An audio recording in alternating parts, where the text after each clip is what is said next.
دیوانوں اسے سمجھو، اور سارے نہیں مجھے معلوم ہے،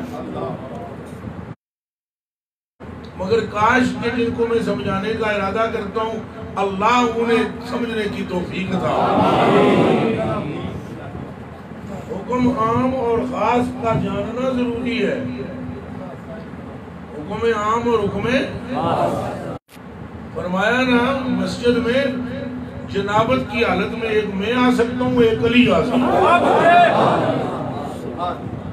یہ حکم خاص ہے، حکم خاص ہے۔ جنابت کی حالت میں اللہ، ابھی پاکی میں شک کرتے ہو، اور وہ بھی کس کی؟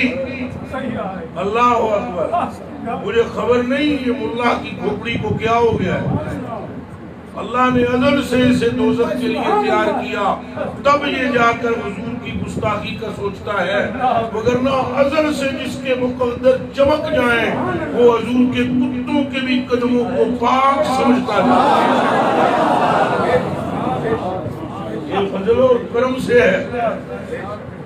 ادھر یہ علماء بیٹھے ہوئے ہیں جو امام میرے بچے علی رضا کے، آپ بتائیں مجھے نور الانوار، نور الازار سے شروع کریں، نور الازار، نور الانوار، ہدایہ، یہ سب فقہ کی کتابیں ہیں نا، ان میں بتائیں مجھے اگر مسجد میں بندہ محتلم ہو جائے، احتلام ہو جائے، اس میں سے نکلنے کا طریقہ کیا ہے؟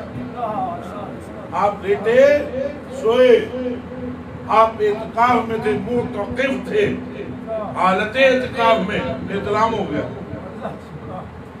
اب بتائیں مجھے نکلنے کا طریقہ کیا ہے؟ بڑھ شاہ بیٹھے رہنا، اللہ پورا دیو جی ہے ماما، حکم شرع ہے، آپ سارے نہ اٹھنا، حکم شرع ہے، علی رضا ادھر دیکھنا، حکم شرع ہے، تو اٹھ کے کھڑا ہو، قدم نہ اٹھا، کیا نہ اٹھا؟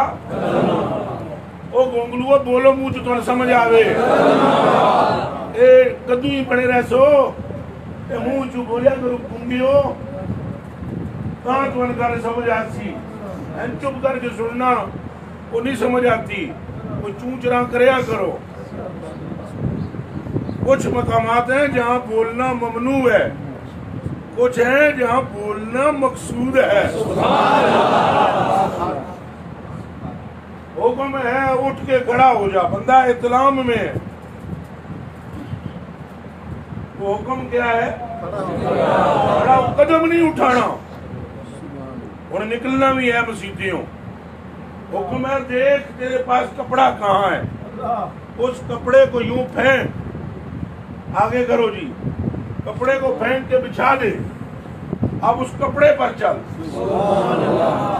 اور جب یہاں پہنچے اس کو ایسے کھینچ، اور پھر آگے کر، اور پھر یہاں پر پہنچ، پھر یہاں پہنچے پچھلے کو آگے کر، تیرے قدم مسجد میں نہ لگیں،